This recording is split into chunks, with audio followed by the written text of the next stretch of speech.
ꯑꯩꯈꯣꯏ ꯃꯌꯥꯝ ꯉꯁꯤꯗꯤ ꯑꯣꯐ ꯂꯩꯕꯒꯤ ꯀꯨꯇꯨꯃꯤꯅꯔ ꯀꯣꯏꯕ ꯆꯠꯇꯣꯏꯅꯦ ꯑꯩꯈꯣꯏ ꯃꯌꯥꯝ ꯍꯧꯖꯤꯛ ꯃꯦꯇ꯭ꯔꯣ ꯇꯣꯡꯕ ꯍꯧꯔꯦ ꯂꯩꯁꯥꯕꯤ ꯃꯌꯥꯝ ꯃꯔꯤ ꯐꯝꯃꯤꯁꯦ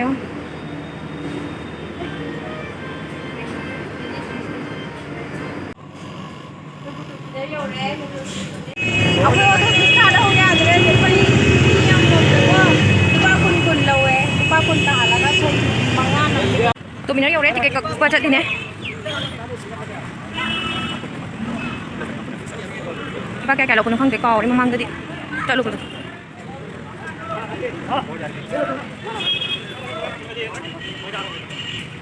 cái bên này cây này đây đi cây rồi kêu lên cái line lên cái số cái đó mà lên đâu bags are not allowed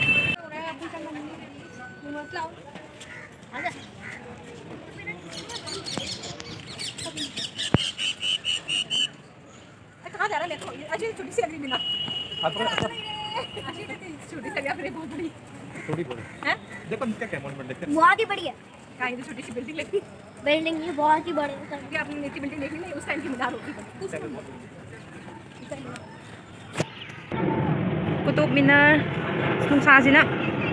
सेंगना उद्रे चटली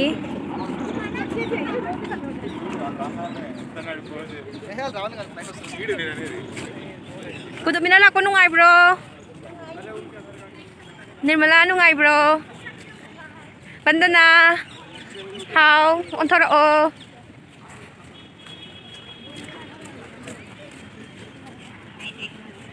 mayam kutub minar itu ura benar tuh angang mayam kutub minar itu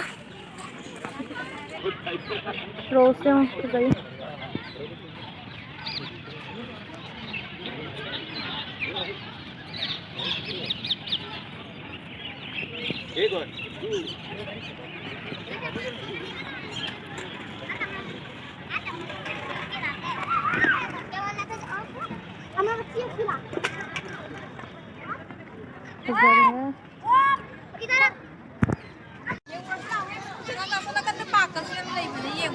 Đâu chalo.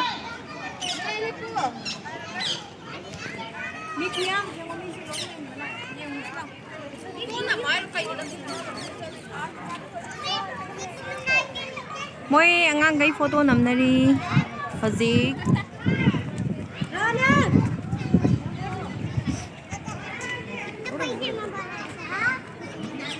da hai ising dengo yam hai tra moi hai isai myam si kai bu irini khong de urdu mai ko na khoi heroine hum ne yes kutumine lak pagi ngasi gi vlog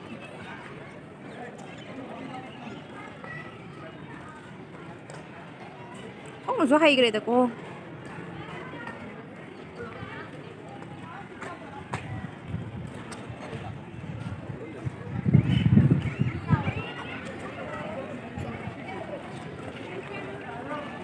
Sana kanda park kay bane park lom to chat ke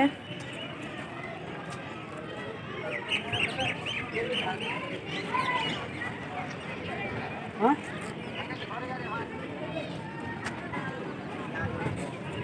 Mas ma'am mo pukam na rin po thana rin Asana kanda ung chala yang usla Nungai bro no ini kutum na lak pa Nungai ya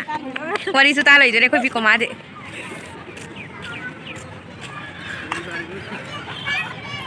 Mayam deo Photo nam nari ma'am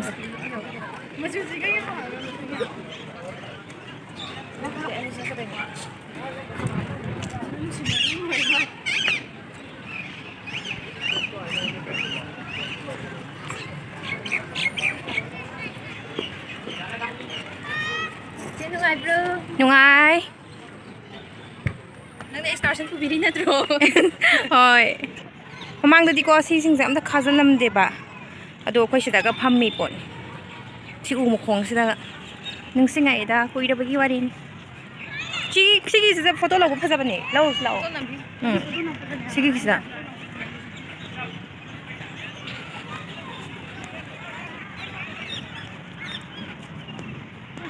thai na ge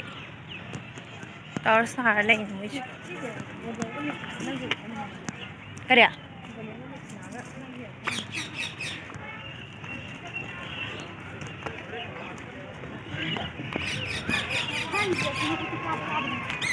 ꯍꯧꯖꯤꯛꯇꯤ ꯀꯥꯕ ꯌꯥꯗ꯭ꯔꯦ ꯃꯊꯛꯇ ꯑꯝꯇ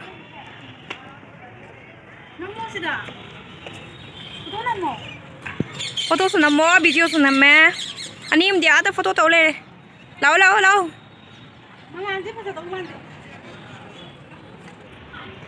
ꯅꯣꯏ ꯑꯅꯤ ꯀꯥꯏ ꯂꯩꯍꯧꯔꯤꯅꯣ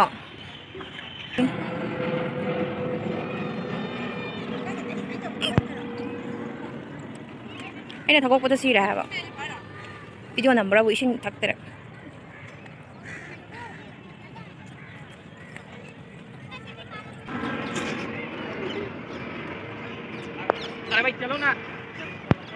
आले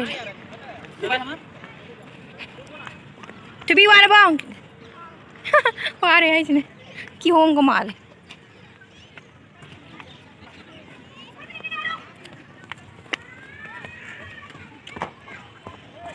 फजरे ngasi ki ko tumina ko bi ko ma se mayang sing ka lang mina ba ka male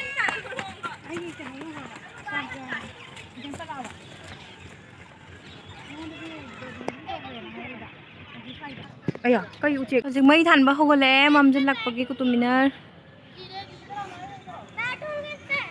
अदो अखोइदि हजिक थोअनी चटलनी थेंगे ममजन लाए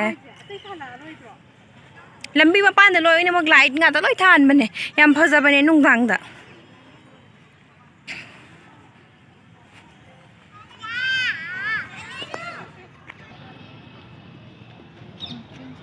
फजन नुंगांग दने हेन फजगनी मैगा ngan baga du bu khoi upai leite chatlani ta heima kamai thong ni moi se ku tu bina da le ga hai ra khang di mi ta na ma ko bi ko ma kan photo na mi